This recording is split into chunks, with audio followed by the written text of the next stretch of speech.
Vijayawada MP Kesineni Nani TDP జెండాలను ఆ party కటౌట్స్ను తన office నుంచి తీసేశారు. అంతేకాదు ఆయన టీడీపీ అధినేత చంద్రబాబును ఆ పార్టీని ఉద్దేశించి సంచలన వ్యాఖ్యలు చేశారు కూడా.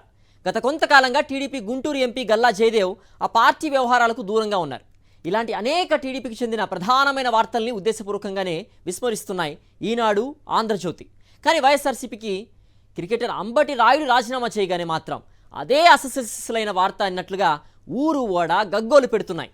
ముఖ్యమంత్రి వైఎస్ జగన్పై లేనిపోని విమర్శలు చేస్తూ దుష్ప్రచారాలకు తెగబడ్డాయి. ఆ పత్రికలు ఎందుకు అలా చేస్తున్నాయి? Senior journalist Kommineni Srinivasarao comment చూద్దాం. 10 ఏళ్ల పాటు ఎంపీగా పనిచేసిన వ్యక్తి పెద్దవాడవుతాడా, లేక ఒక క్రికెటర్గా ఉండి రిటైర్ అయిన వ్యక్తి పెద్ద వ్యక్తి అవుతారా? సాధారణంగా ఎవరైనా ఏమంటాం, ఒక రాజకీయవేత్తగా 2 సార్లు ఎంపీగా గెలిచారంటేనే అతనికి ప్రజాభిమానం ఉందనే కదా. దేశంలో చట్టాలు చేసే అత్యున్నత చట్టసభలో ఉండడం కన్నా గొప్ప విషయం ఏమి ఉంటుంది? రాజకీయాల్లో అదే కదా ఎవరైనా కోరుకునేది. క్రికెటర్గా రాణించడం మంచి విషయమే, కాదనం. ఆయన రాజకీయాల్లోకి వచ్చి ప్రజాదరణ పొందితే అది వేరే సంగతి. ఒక పార్టీలో చేరి వారం రోజులకే మనసు మార్చుకున్న వ్యక్తి చాలా పెద్దవాడట. 10 ఏళ్లుగా ఎంపీగా ఉన్న నేత చాలా చిన్నవాడట. ఇది ఈనాడు మీడియా అధిపతి రామోజీరావు చిత్రీకరణ. తెలుగుదేశం పార్టీకి ఏది అనుకూలమైతే అదే కరెక్ట్ అనేంత పతనావస్థకు ఈనాడు మీడియా చేరింది. క్రికెటర్ అంబటి రాయుడు కొద్ది రోజుల క్రితం వైఎస్ఆర్ కాంగ్రెస్లో చేరారు. ఆయన అంతకుముందు ఏపీలోని ఆయా ప్రాంతాల్లో ఉన్న స్కూళ్ళు, ఇతర సంస్థల్లో జరుగుతున్న అభివృద్ధిని చూసి మెచ్చుకున్నారు. వాటికి ఆకర్షితులై ఆయన పార్టీలో చేరారన్నారు. తదుపరి ఆయన రాజకీయాలకు దూరం అవుతున్నట్లు ప్రకటించారు. అంతే, ఈనాడు మీడియాకు కోతి కొబ్బరికాయ దొరికిన చందం అయిపోయింది. మొదటి పేజీలో తాటికాయంత అక్షరాలతో అచ్చేసి ఆనందపడిపోయింది. పైగా దీనికి వంచన అంటూ మరో ముక్తాయింపిచ్చింది. ముఖ్యమంత్రి జగన్ ఆయన్ని వంచేశారట. ఇలాంటి మోసపూరిత కథనాలు రాసి ప్రజలను తప్పుదారి పట్టించాలని ఈనాడు ఎంత నీచంగా ప్రయత్నిస్తుందో అర్థమవుతుంది. 10 ఏళ్ల పాటు ఎంపీగా ఉన్న కేశినేని నాని అటు ఎంపీ పదవికి, ఇటు తెలుగుదేశం సభ్యత్వానికి రాజీనామా చేస్తున్నానని చెబితే మాత్రం దాన్ని చాలా చిన్న విషయంగా 10 లైన్ల వార్తగా ఇచ్చి సరిపెట్టుకుంది. అంటే దీన్ని బట్టి ఏమర్థమవుతుంది?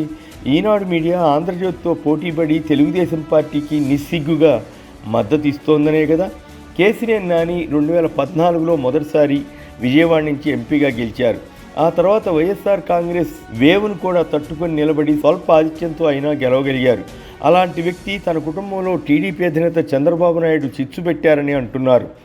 తన సోదరుడు చిన్నీని లోకేష్ ఎంకరేజ్ చేసి డబ్బు ఖర్చు పెట్టించి తనకు పోటీగా తయారు చేశారని, అందుకే తనకు టికెట్ లేదని చంద్రబాబు ప్రకటించారని అంటున్నారు.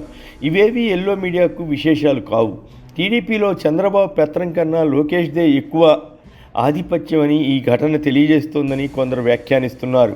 టికెట్ విషయం ఎందుకు చంద్రబాబు చర్చించలేదని మాత్రం కథనంగా ఇవ్వరు.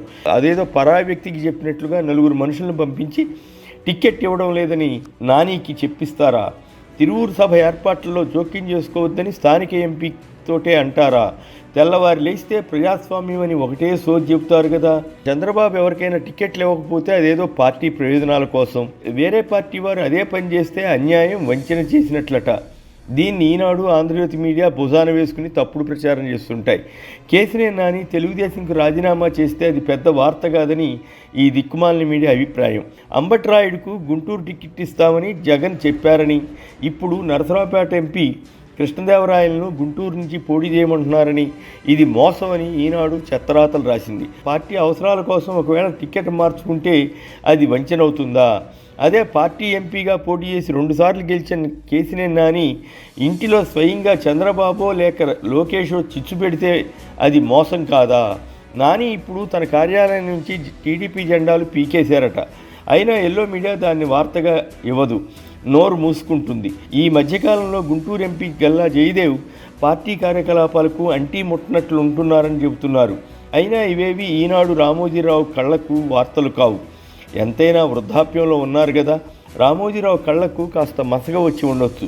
తాజాగా వచ్చిన సమాచారం ప్రకారం అంబటి రాయుడు ఐపీఎల్ పోటీల్లో ఆడటానికి ఎంపికయ్యారు. వారు ఏ రాజకీయ పార్టీలోనూ ఉండకూడదట. ఈ విషయాన్నే ఆయన వెల్లడించారు. దీంతో ఈనాడు మీడియాకు నోరు పడిపోయినంత పనైంది. తాను రాసింది తప్పుడు వార్త అని తెలిసినా కనీసం వివరణ కూడా ఇవ్వని అనైతిక పరిస్థితికి ఈనాడు మీడియా వెళ్ళింది. కేశినేని నాని తన ఆఫీస్ వద్ద టీడీపీ జెండాలు పీకేశారు. మరి దానికి టీడీపీ జెండా పీకేశారని ఈనాడు మీడియా ఎందుకు రాయలేదు? ఆ పార్టీపై వల్లమానిన ప్రేమ. ఆంధ్రజ్యోతి రాధాకృష్ణ తెలంగాణ ముఖ్యమంత్రి రేవంత్ రెడ్డిని ఇంటర్వ్యూ చేస్తూ ముఖ్యమంత్రి జగన్పై విషం చిమ్మడానికి యత్నించారు. జగన్ ఫోన్ చేసి పలకరించలేదని చెప్పించారు. ఓకే, ఇదే రాధాకృష్ణ అంతకుముందు ఒకసారి రేవంత్కు జగన్ ఫోన్ చేయడానికి ప్రయత్నించారని, కానీ రేవంత్ సిద్ధపడలేదని గొప్పగా రాసిందే. మరి దాని గురించి ఏమంటారు? ఇందులో ఏది నిజం ఏది అబద్ధం అంటే వారికే తెలియాలి. రాజకీయ వర్గాల్లో ఒక ప్రచారం జరుగుతోంది. అదేమిటంటే తెలంగాణ ముఖ్యమంత్రి రేవంత్ రెడ్డిని రాధాకృష్ణ బ్లాక్మెయిల్ చేసి తన వద్దకు ఇంటర్వ్యూ నిమిత్తం రప్పించుకున్నారని అంటున్నారు. తొలుత రేవంత్ ఒక టీవీ ఛానల్కి వెళ్తే మిగిలిన ఛానళ్ళు కూడా అడుగుతాయని అనుకుని వద్దని చెప్పారట. కానీ రాధాకృష్ణ బ్లాక్మెయిల్కు తట్టుకోలేక ఇంటర్వ్యూ ఇచ్చారట. సహజంగానే రాధాకృష్ణ మానసిక పరిస్థితిని బట్టి అది నిజమేనేమో అనిపిస్తుంది.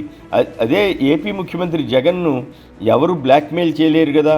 అందుకే ఈనాడు రామోజీరావు, ఆంధ్రజ్యోతి రాధాకృష్ణల ఏడుపు అని అనుకోవాలి.